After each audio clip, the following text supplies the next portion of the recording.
Mheshimiwa Enoch Wambua, Madam Speaker. When we decide to visit a project, Madam Speaker, there is always a sabotage against our committees. I would have expected Senator Utsosi to add something, because governors and other entities are mischievous. They will ensure when you want to visit a project, they will tell you the road is not accessible, the security is not good. I remember when a Committee of Labor wanted to meet the victims of first choice fraud in Eldoret. They were called at somewhere called Ahero Awasi, that you cannot proceed to Eldoret, your security is not assured. Madam Speaker, where are we headed as a country? We have seen where Parliament can visit even Ukraine, where the bombs are flying left, right, and center. But you are being told, don't go to a certain place to investigate, the security is not assured, Madam Speaker. I remember, and Senator Chute can bear me witness, I don't know where he is, and a number of members of Trade Committee. Not Trade Committee, I think Trade Committee, the chair is here, Senator Seki. They were visiting ICDC to check on the issue of edible oils. The CEO decided not to cooperate at all. In fact, they ensured the committee does not visit and see, and yet it was a committee that should have visited that place, Madam Speaker. Madam Speaker, I'm proposing through Senator Utsosi, when it comes to third reading or during the amendment stage, we should say something about witnesses or entities who do not allow Parliament to access the premises to assess the situation. For example, if the Committee of Energy wants to visit Embakasi, we don't want any entity to prevent or to become stumbling block for a committee to function properly, Madam Speaker. So let us not have a conversation, Madam Speaker, of looking at the witness appearing before our committee. Let us also have a way. We should even say, if a witness or a governor or anybody prevents a committee from accessing a site of interest of the committee in their course of committee work, we should ensure we find them 5 million Kenya shillings, Madam Speaker. I think that would be very important, Madam Speaker. And then, but finally, we should also find a way of doing mental assessment of some of the witnesses, Madam Speaker. Because I was sitting in another committee, Madam Speaker, and the witness started wailing, and the members ran away, Madam Speaker. So we should also find a way of looking at the aptitude or the mental stability of some of the witnesses, Madam Speaker. I don't know what we can do, because some witnesses can pledge lucid moments, or they were not aware of what was happening, Madam Speaker. By all instances, I think this is a good bill, Madam Speaker, because this is a straightforward bill. I don't want to belabor the point, and I know most of my colleagues I want to say something, Madam Speaker, and I'm happy my brother, Senator Oburu Odinga, is here, and Happy New Year. And I'm told you are still a young child, so Madam Speaker, I heard him saying something like that, and it's good to see him well and alive and smiling, Madam Speaker. With those very many remarks, I support this bill, and let us process quickly for our committees to function efficiently and effectively. I thank you. Senator Wambua.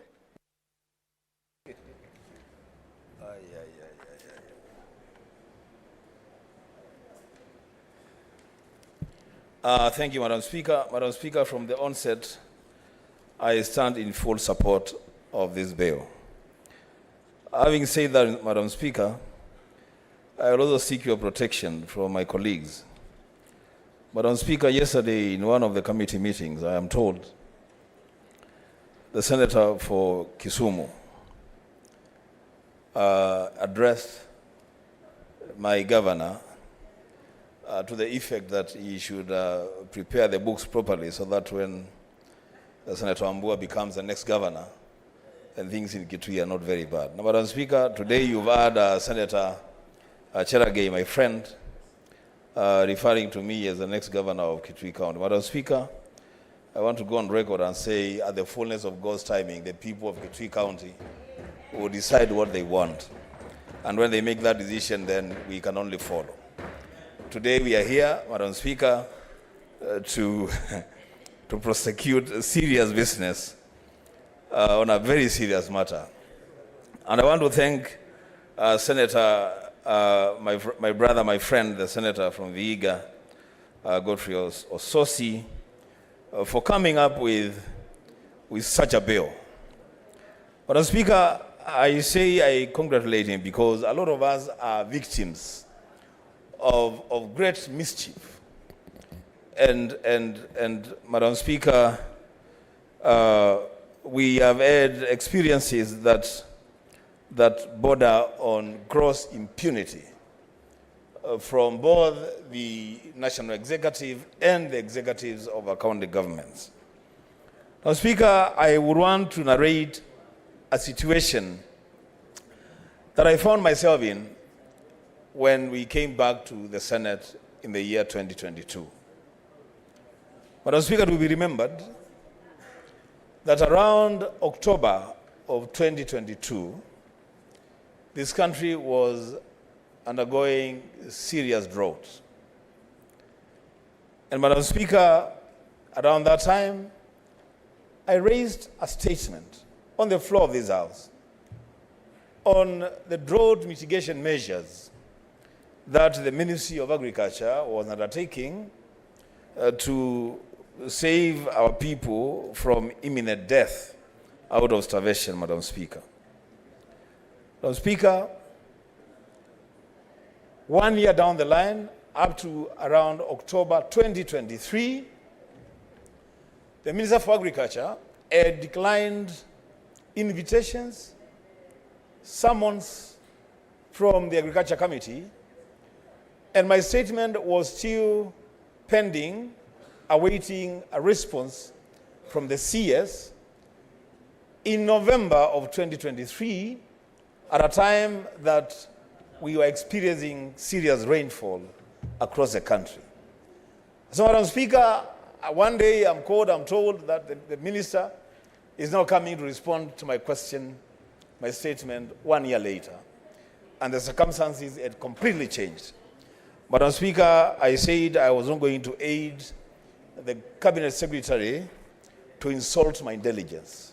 And so I dropped that statement and withdrew my interest in it.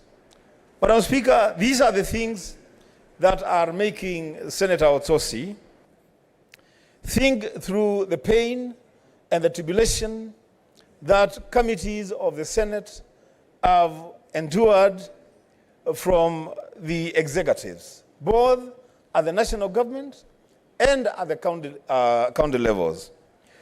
Madam Speaker, though I saw a few of my colleagues smiling suggestively on this proposal that the Speaker and the clerk could effect the arrest, Madam Speaker, come to think of it, in most cases, our police service has either been unwilling or unable to take firm decisions against senior members of the executive. Madam Speaker, there is a proposal that has been brought on the floor, and that's what the one I want to prosecute, that maybe it is the high time that the Parliamentary Service Commission, through this bill, thinks very seriously about the establishment of a parliamentary police service. Because, Madam Speaker, the import of the arrests being proposed by Senator Otsosi is not necessarily for the presentation of the arrested persons before courts. They are supposed to be arrested and presented either in plenary or in committees. And so, Madam Speaker, the power to arrest and present the arrested persons before committees of Parliament or in plenary should surely rest with a service that is answerable to Parliament, not answerable to the same executive that is being followed up. And, Madam Speaker, even as we talk about the power to arrest by the parliamentary police service that we are proposing, Madam Speaker, I would go further. Maybe you should propose these amendments in that reading. That, in fact, the security of members should be provided by officers from the Parliamentary Police Service. Because this thing, Madam Speaker, of having to beg the executive, the National Police Service, to provide members with security, and they decide to withdraw them at will, Madam Speaker, that is not even sustainable. So if we had a parliamentary police service, which is properly equipped and properly trained on public relations, I'm seeing a situation where, Madam Speaker, for example, if they want to go and arrest the governor of Nairobi, my friend, Governor Sakaja, and I'm not saying that they should arrest him, they will use the demeanor of an elite squad. In Swahili, they would say, naomba nikushike. You know, they will be humane. They will know how to deal with VIPs. As opposed to the current situation, Mr. Speaker, where the discretion of whether to be... Madam Speaker, I need your protection from Senator Shakila. Order, Senator Shakila and Senator Hezena. Can we listen, please? Thank you, Madam Speaker. You know, sometimes you wouldn't even know whether maybe Senator Shakila is rejoicing that a senator is doing a good job on the floor, or she is discussing other things, but I'm happy for your protection, Madam Speaker. So, Madam Speaker, in conclusion, there is an amendment that I will ask my brother to consider in that reading. You know, that's in clause 6, that where an order of arrest is to be effected by an officer of a House of Parliament, the Inspector General shall facilitate the arrest as may be required by the clerk. Madam Speaker, remember in the first place, the reason why Parliament is effecting the arrest is because the IG is either unwilling or unable to effect that arrest. So it should not be the same person that we resort to effect the arrest through Parliament. So my proposal would be that we leave the Inspector General of Police completely out of this arrangement, so that, and the arrest should be purposeful. As I said, we are not arresting governors, we are not arresting cabinet secretaries to present them before a court of law. We are arresting them to present them before committees of Parliament or in the plenary of the Senate. Madam Speaker, with those many remarks, I do support. Senator Oruova.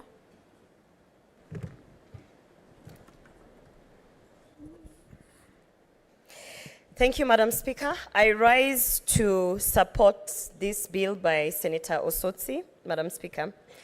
I have been in the Senate for about maybe 17 months, and I have seen how we struggle as legislators to play our role in oversight.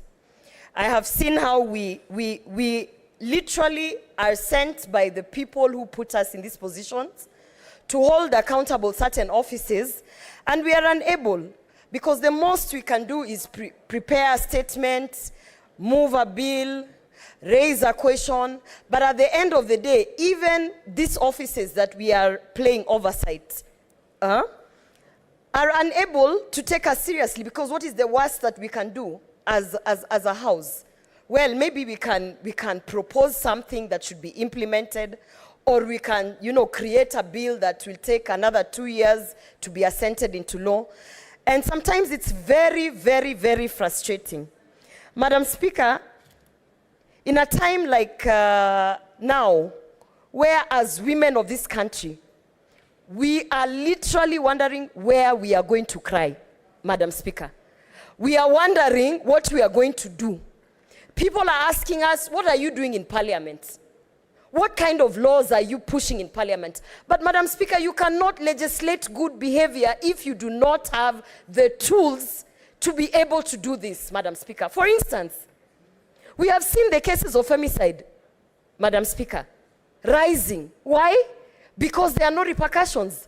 Because people think there's nothing that can be done. After all, even if I'm taken to remand, I'll be given a cash bail, I will come out, I will prolong the process in the judiciary, and all these, tactics that are being used. Madam Speaker, a clear example is when we call upon a certain state agency, an officer of a state department, a minister, someone in authority who has the tools to actually make the changes that we need in that space to safeguard women, and they simply say that they are unavailable. Madam Speaker, I am looking forward to understand this bill further. I know Senator Ososi said that, we can be able to, once this bill passes and it is assented, we can be able to make arrests, Madam Speaker.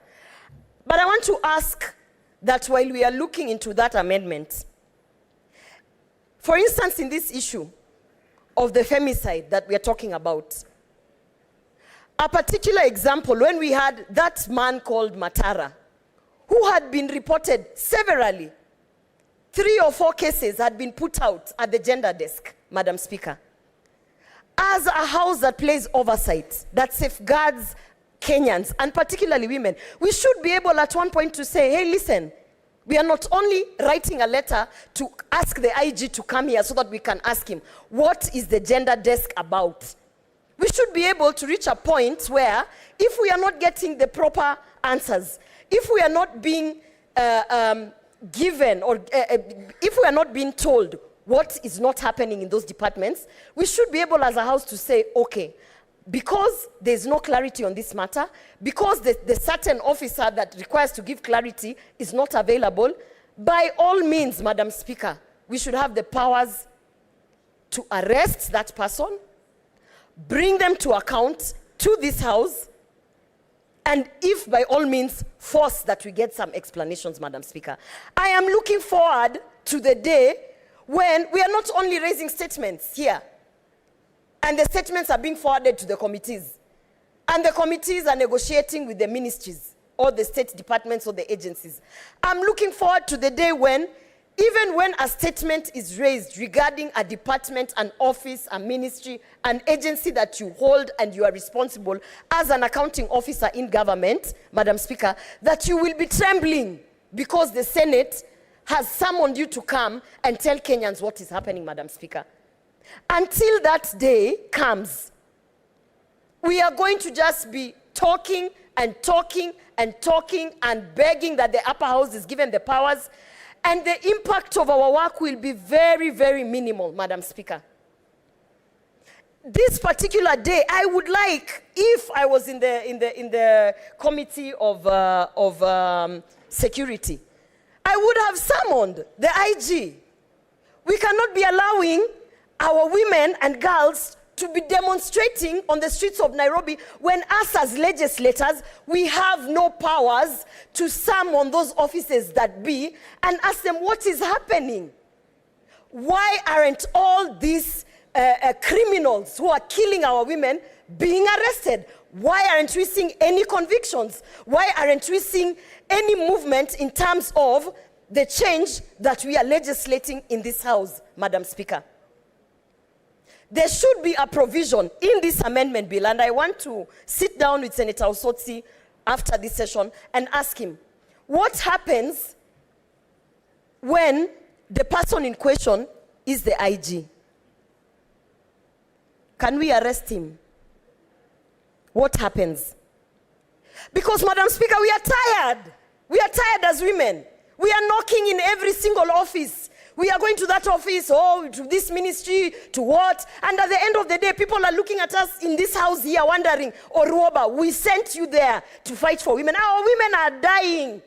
And you are just giving us statements, summoning people to the house, calling I don't know which committee. Kenyans do not care about the bureaucratic processes that we have here. Kenyans want to see us in action. So I must support this bill because at this point, Madam Speaker, and I don't want to sound drunk in power, I would really like to have powers to arrest these men who are killing our women and are finding all these legal loopholes to maneuver the judicial system. I want to have powers as the senator who was nominated to represent women to stand in this house and say that we must summon the IG, we must summon the head of the gender desk. And if they are not interested to come and discuss those issues with us, we must be able to arrest them. So, Madam Speaker, in this particular bill, which is talking about amending, I know Senator Dulo is wondering whether we are discussing gender. We are discussing a bill about empowering this house, the upper house, to be able to play oversight to an extent that people tremble, the authorities that be tremble.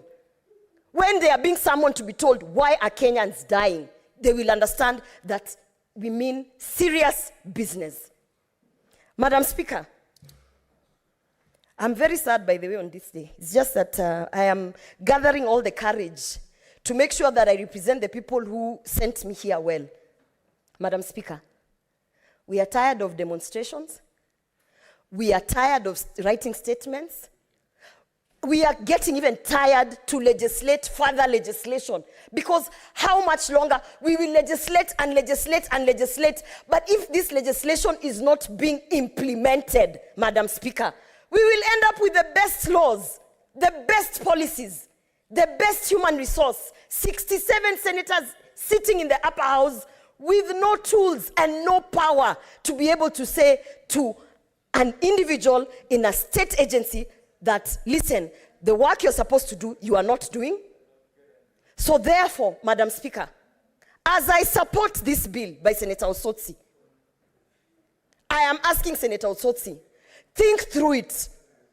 Because the matters that are affecting women require that even this bill must give us some sort of power, authority to be able to arrest the IG, the head of the gender department, if they are not willing to protect our women, if they are not willing to implement the laws that are there. We want this bill not only to cover that we are arresting ministers because they did not come to committees. We want this bill to reflect on the representation of people and particularly women out there, Madam Speaker. So, therefore, I support this bill. And being a Black Valentine's Day, Madam Speaker, you see, we are in black and red, and we are very sad about everything that is happening to our women in Kenya. As I support this bill, I want to say this. We work hard as legislators, but the people might not understand the bureaucratic processes of playing oversight. So this is an important tool that we require as the upper house to be able to have an impact down to the grassroots level. Thank you, Madam Speaker. I support. Honorable members, I have a communication. Honorable Senators, in the public gallery, we have 52 students accompanied by 3 teachers from Othaya Boys in Nyeri County who are undertaking an education visit in the Senate. In our usual tradition of receiving and welcoming visitors to Parliament, I extend a warm welcome to them, and on behalf of the Senate and on my own behalf, wish them a fruitful visit. I thank you. I would like to, I can't see the Honorable Senator from Nyeri. I think I request Senator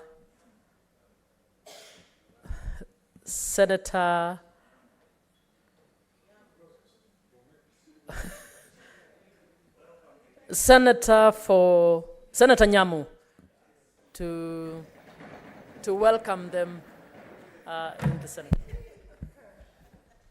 Thank you, Madam Speaker. I want to take this opportunity to welcome you, students from Othaya Primary or High School. Yeah, from Othaya in Nyeri County. My name is Senator Karen Nyamu from Nairobi, but Madam Speaker has given me the honors to give you a warm welcome here. May you fulfill the purpose that brought you here. May you learn as much as possible, and most importantly, may you get inspired to go for your dreams, and may you challenge yourselves that you can also be in this house one day.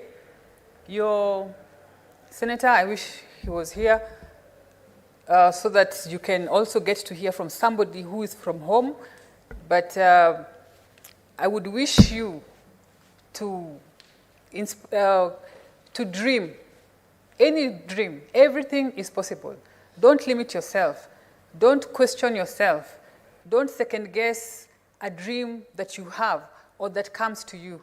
So we hope this session will be very inspiring to you as much as it will be a learning one. And karibuni sana. Thank you. Senator Ledame.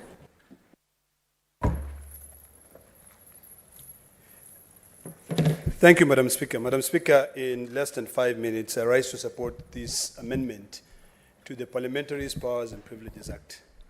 Madam Speaker, respect to Parliament is something which is paramount.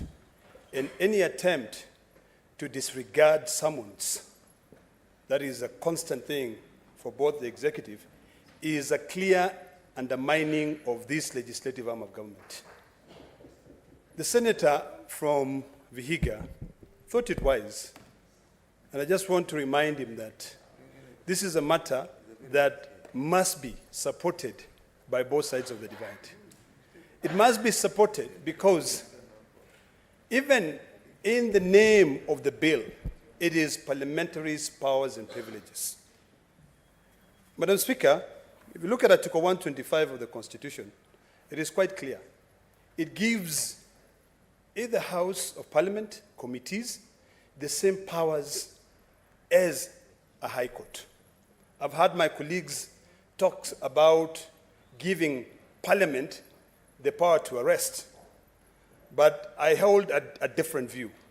I think that power to arrest has to remain with the police because that's what the Constitution defines. The only thing that I would request is that in this bill, and I hope that my brother, Senator from Vihiga, can amend the section where he's talking about, in his amendment, section 19.5, where he's 7, where he says a person arrested under subsection 3 shall be held at a place specified in the National Police Service Act, or shall be designed by the clerk for the purpose of holding such a person. I don't believe we should invite ourselves to the work of the police. I think the police should be able to do their work. There is a clear separation of powers between the three arms of government. Ours is to call for the respect of this august House. Madam Speaker, when the framers of the Constitution defined Article 125, is because they clearly understood that once you are summoned to appear before this House as a witness and fail to appear, the framers of the Constitution knew that the executive arm of government, which wants to enjoy a cordial relationship with this other arm of government, will facilitate to ensure that you are arrested and you are compelled to appear before that House. One of the things that I support in this amendment is the fact that the fines are being increased from $500,000 to $2 million. Madam Speaker, when I was a member of the Parliament of PAC, by then it was both PAC and PIC, we did exercise Section 19 of the Parliamentary Powers and Privileges, which my brother is now seeking to amend. And we compelled 2 governors. I know the former governor of Kitui, Charity Ngilu, paid $500,000. I know we also compelled the former governor of Taita Taveta, not Taita Taveta, but Kwale, to pay $200,000. And by then, it was very clear, because I've seen the amendment here, and I don't know whether it was mistyped or something, that these funds are not from the public offer, but from the personal's account. So whether we want to reiterate that in this amendment, it is something for us to think about. But I think the most important thing that we have to put clear here to the public is for them to know and to understand that it is not that we just want to have so many privileges. In fact, I don't understand what is privilege about this amendment. It is because we want to ensure a fiduciary duty. Madam Speaker, every citizen of this country has got the legal obligation to ensure that they respect the three arms of government. We have been having a serious problem. This morning, Madam Speaker, while we were busy prosecuting other business here, we excused ourselves, through the permission of the Speaker, to be able to go and interrogate the Cabinet Secretary of Energy on the recent occurrences in Embakasi. But that Cabinet Secretary failed to appear. He failed to appear because maybe the way our laws are drafted, it makes it easy for him to be invited. You know, you can be invited, you send a letter, and then you are invited again. And then the third time is when the committee now sits and says, we've invited this witness 3 times and they have failed to appear. Now we are going to summon. I'm quite happy with the new amendment which is being introduced in this bill, which is 5B, which I hope my brother, Senator from Nandi, was here, that it says that despite subsection 5A, the relevant house or its committee may require a person to appear before it within a shorter period of time, as it may determine, taking into account the urgency of the matter before the House of Committee or committee. Madam Speaker, I'd like to beseech my brother to change, to remove that may, and to make it shall. Because on this occasion today, we had the honorable member from Embakasi coming there, and you could see the gentleman was shaken. He was feeling, he was carrying the pain of the citizens of Embakasi, saying that there are people who are in hospital, the bills are skyrocketing in both public and private hospital. But the Cabinet Secretary and my friend Kipto decided they shall go and have their own meetings and decide not to appear. I think it's about time, Madam Speaker, as I end, it's about time that we now truly become our brother's keepers. We now really try to ask ourselves, what are we going to be reminded, or how are we going to be remembered when our time in this world comes to an end? It is time that we as legislators, and also as citizens of this country, both in the judiciary, the legislative arm of government, and the executive, to remember that whatever we are doing here, it is not for us to carry to our graves, but for us to be able to leave this country a better place than we found it. And the only way to do it is to ensure that we adhere strictly to the rule of law. So I support the amendments. I plead with my brother to make sure that he corrects a few things, and to emphasize one thing, that the subpoenas or the summons of witnesses, whenever a witness receives that summon, that's a legal document that carries serious consequences. And if they fail to appear, in fact, one thing you should include here is that where a witness fails to appear more than once, and they are forced to pay the fine, the next thing that should happen is for this House to censure that witness. That is the only time that this Parliament will be taken seriously. I love the way we started business this session.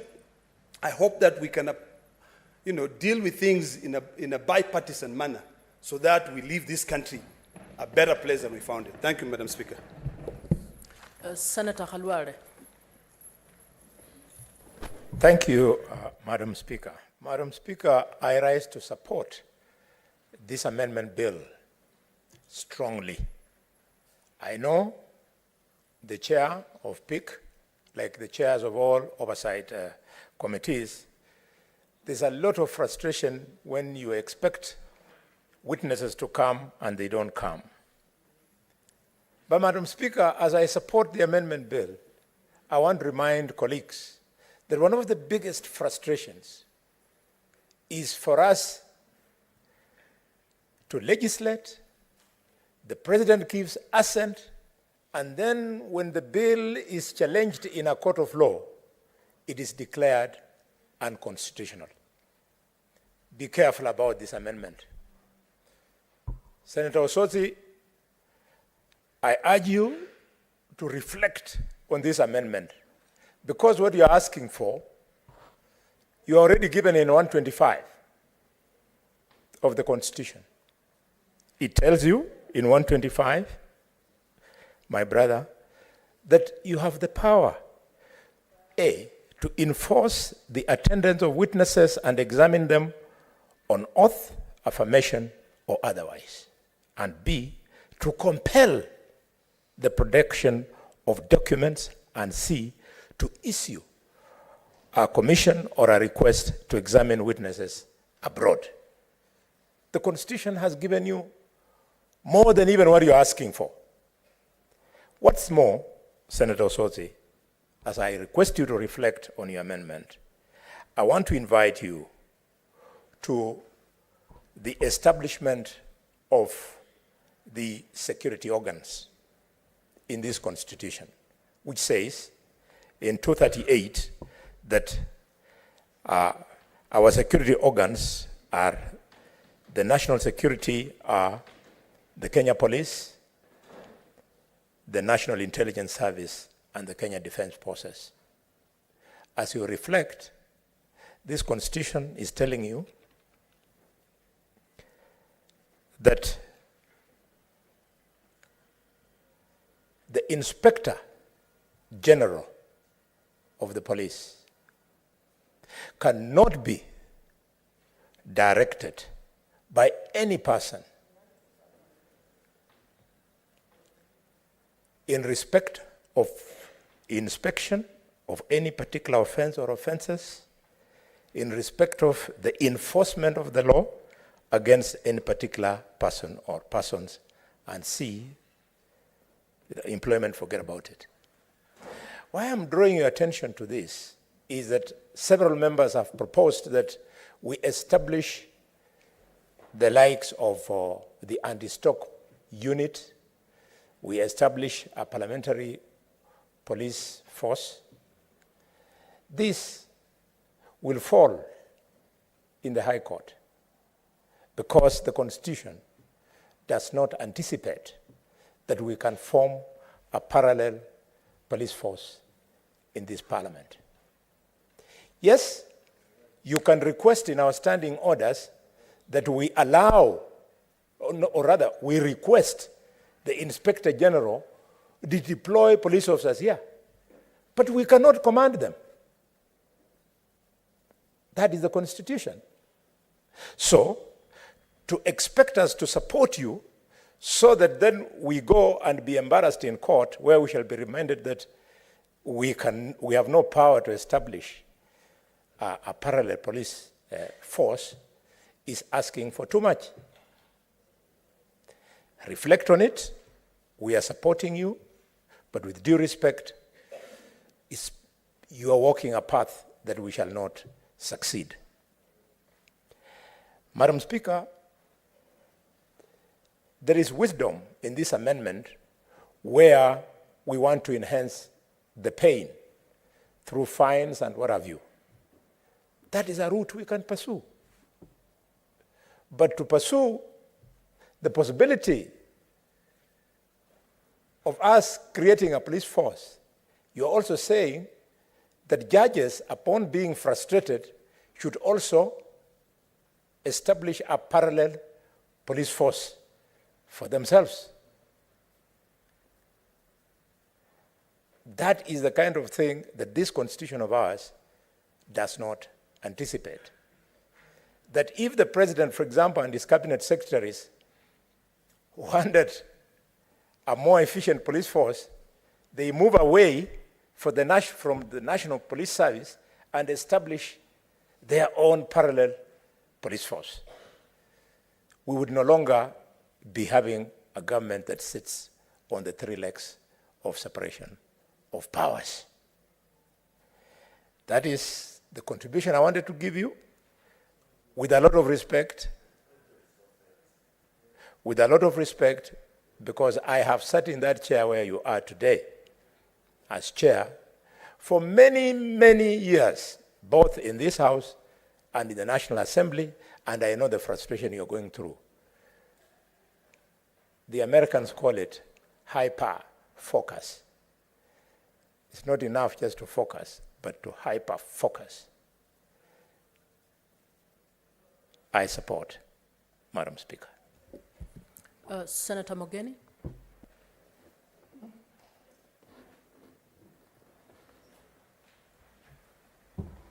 Yes, Madam Speaker, I begin by thanking the sponsor of this bill, Senator Ososi, for bringing what I perceive, and I beg to differ with Senator Halwale, what I perceive to be a very important amendment to the Powers and Privileges Act. Madam Speaker, every organization annually does audit its activities and look at its strengths, its weaknesses, what opportunities it has, and the threats it faces in executing its mandate. And Mr. Speaker, this proposed amendment to the Power and Privileges Bill is actually a response to the weaknesses and the threats we face as our House in enforcing the powers conferred on this House by Article 125 of the Constitution. Therefore, Mr. Speaker, I want to plead, and I hope by the end of this debate, Senator Halwale will be persuaded that this bill does not contain any provision that we can deem to be unconstitutional. In fact, what it does, Madam Speaker, is to give teeth to the provisions of Article 125 of the Constitution. Because, Madam Speaker, you cannot have powers to someone but lack the mechanisms to enforce. That will be a weakness in itself. So if we were to, Madam Speaker, identify and analyze the weaknesses that we face as a body that is supposed to provide checks and balances, then clearly the fact that we cannot arrest a person who has willfully refused to appear before us will emerge as a weakness. And we must do something, Madam Speaker, to respond, to fill that gap.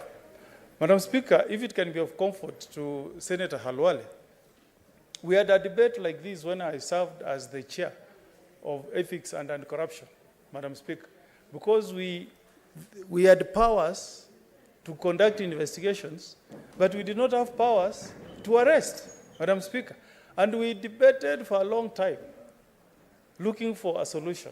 And finally, Madam Speaker, we made a conclusion that the best thing that will enhance the powers of EACC to summon a witness is to have a police station gazetted, and once you summon a witness, if he doesn't come, you go arrest, come and lock them up.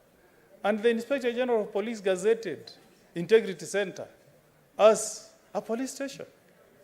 That does not fall under the security arms or the National Police Services we have read under the Constitution. But under Chapter 6, EACC, as a police station, gazetted by the Inspector General of Police. And they can summon you if you don't appear, they can come for you and lock you up at EACC. So, Madam Speaker, this bill responds to an initiative by this House to ensure that when we truly want to conduct an investigation, if we want to effect the powers that we have that have been conferred upon us by Article 125, then we must run the full course, Madam Speaker. And I want to remind Senator Halwale that even the institution you have cited, called the High Court, that other arm, that other independent arm, has powers to send its officers to pick you up and present you before the courts.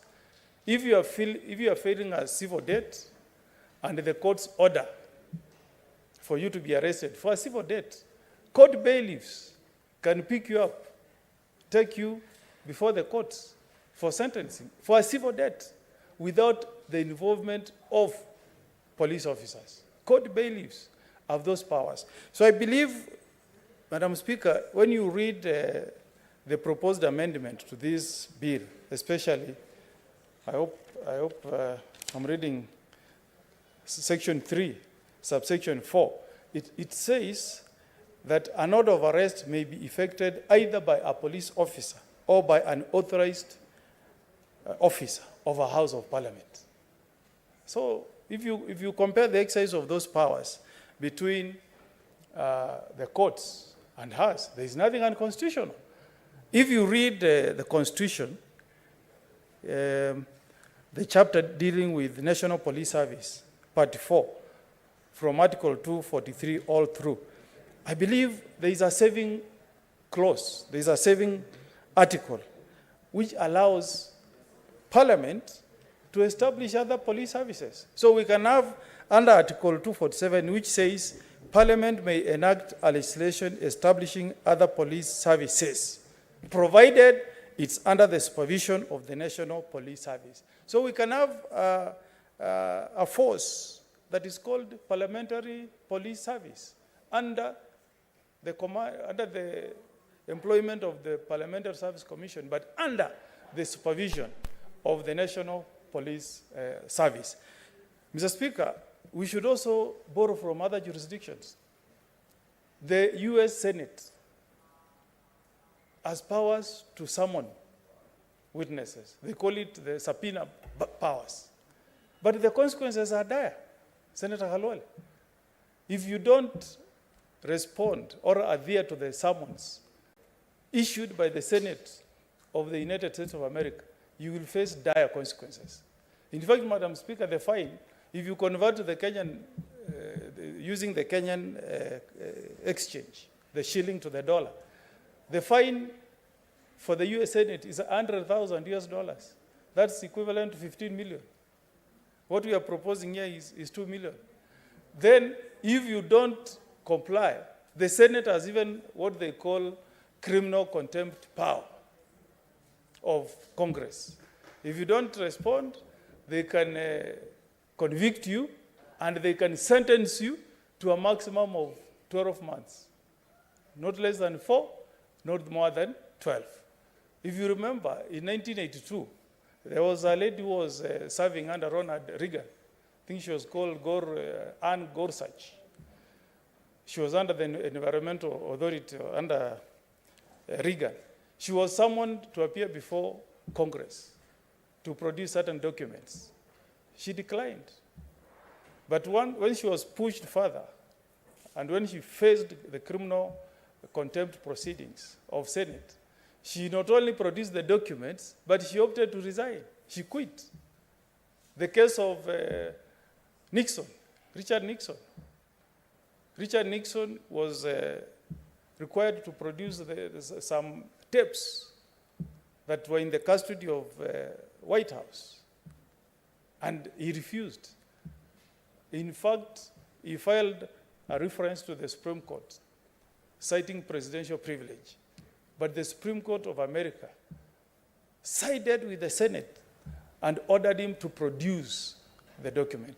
So, Madam Speaker, if we have to elevate the stature and the powers of this House, Madam Speaker, we must enhance the punishment, not only to give a fine, but to also have power to convict. We can learn from other jurisdictions. Just last year, if you follow international news, an officer that was serving under former President, I believe Trump, was he called Cannon? I think that, yes, Cannon, was convicted by a Senate and sentenced to 4 months just for failure to appear before the Senate. So, Madam Speaker, if we really need to have a House that can fully hold other government institutions to account, then we should support this bill. And as I've said, Article 247 gives us legislative power to create another police service, which we can name Parliamentary Police Service. Madam Speaker, so I fully thank Senator Ososi for originating this bill. And this will be a game changer, Madam Speaker. Even current, Madam Speaker, we are going through the budget policy statement. And if you look at the columns there, the government is asking us, what were your objectives? What did you want to attain as a Senate? And you will say there, you know, we wanted, in response to maybe statements or in furtherance of our powers to hold government accountable, we wanted to summon this number of PSS, ministers, but you will see there is a gap, you know. And as we ask for more money, Treasury is asking, why didn't you attain these goals? How come you intended to have about 20 cabinet ministers appear before you, but it seems only 14? Because we give a projection at the beginning that we intend, in furtherance of our mandate, to summon this number of ministers or cabinet secretaries, so to speak. If you don't, Madam Speaker, it appears in the budget policy statement, and you must defend. So this gives us a very good case, Madam Speaker, to advance, you know, the reasons behind this bill. Let me give you an example, Madam Speaker. When you were sitting as NADCO, and the NADCO had appointees of the president, including the majority leader from National Assembly and the majority leader from Senate, Madam Speaker, we issued summons to the 7 former commissioners of IBC to appear before NADCO, Madam Speaker. 4 responded, appeared. Madam Speaker, the former chairman and the 2 commissioners wrote a letter, a contemptuous letter, in response to the summons, and said he will not appear. And we were helpless. But look at the important task that was before that committee, appointed with the approval of the president and with the leader of official opposition. If we have these amendments in place, Madam Speaker, nobody will ever take this house for granted. Not just this house, even the National Assembly. Nobody will ever take us for granted, Madam Speaker. And if it's of any comfort, these powers that are enjoyed by the Senate of the United States of America are not in the American Constitution. They are not in the American Constitution, just in their standing orders. But they have been tested before the Supreme Court, and the Supreme Court has agreed with the importance of Congress having powers to issue subpoena and to punish if you don't appear. So I want to request Senator Ososi to wait for my amendment, Madam Speaker, that will be proposing that other than enhancing this fine to 2 million, we also have power to punish those who willfully refuse to appear before us. That is the only way, Madam Speaker, we can now talk of a house that has powers to oversight the executive and to provide checks and balances, and that can protect devolution. Madam Speaker, in conclusion, Madam Speaker, I want us to acknowledge the fact that what Article 125 gave us was just a blanket power to summon. How we ensure that that article is meaningful to us, gives Senate the necessary powers, is by enacting the necessary legislation that makes sure that Article 125 of our Constitution has teeth. So I support this bill, and I propose that we have a bipartisan approach. We look at the interest of the entire House, and not to be confined to the fact that this is a bill that has been sponsored by Senator Ososi, who is from the minority side. I plead with my colleague senators that we give this a bipartisan approach, and I assure you, Senator Halwale, many generations that will come after us will remember the Third Senate as the one that really enhanced the authority and the power of this House. With those remarks, Madam Speaker, I fully support. Thank you. Senator Mungatana. Madam Speaker, I want to thank you for giving me the opportunity to also make my contributions in this bill. May I start by acknowledging the work that fellow colleague, neighbor, the Honorable Tsosi has put into this, and the thinking that is beyond doubt very clear, and the intention. It is good, and I want to start by saying I support it. Madam Speaker, when we were serving together in the Shakahola committee, we gave summons to the appearance of the main suspect, who was one Mackenzie, to appear before us. Madam Speaker, we were running against time. And so we issued summons directly. Madam Speaker, I want to demonstrate that sometimes police can be very difficult and fail to assist the processes of Parliament. Because when we served the Inspector General of Police to tell him to produce, the person who went to effect service